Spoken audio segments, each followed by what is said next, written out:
aperçut alors la princesse. « Mais comment, princesse, vous étiez là ?»« Oui, je m'étais mise dans un petit coin.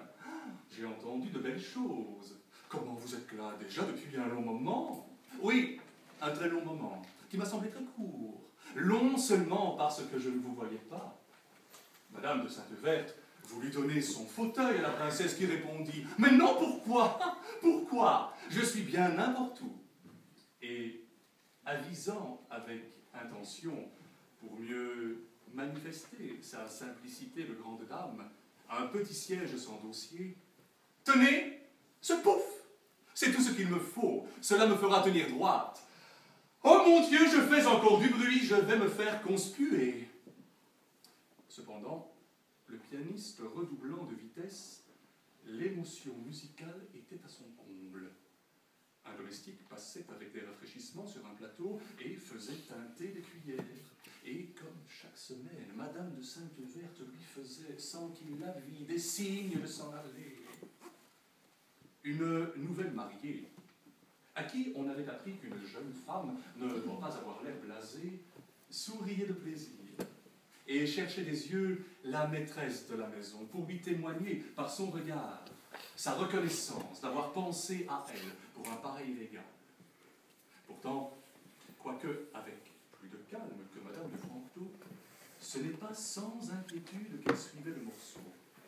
Mais la sienne avait pour objet, au lieu du pianiste, le piano, sur lequel une bougie, tressautant à chaque fortissimo, risquait, sinon de mettre le feu à l'abat-jour, du moins de faire des taches sur le palissandre. À la fin, elle n'y tint plus et, escaladant les 2 marches de l'estrade sur laquelle était placé le piano, se précipita pour enlever la bobèche. Mais à peine ses mains allaient-elles la toucher que, sur un dernier accord, le morceau finit et le pianiste se leva. Néanmoins, l'initiative hardie de cette jeune femme, la courte promiscuité qui en résulta entre elle et l'instrumentiste, produisirent une impression généralement favorable. « Vous avez remarqué ce qu'a fait cette jeune personne, princesse ?»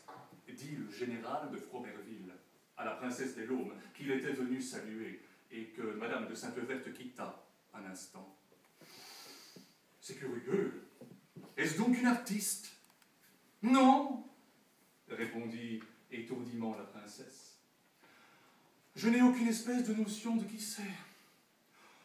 On a dit derrière moi que c'était des voisins de campagne de Madame de Sainte-Verte, mais je ne crois pas que personne les connaisse. Ce doit être des gens de la campagne.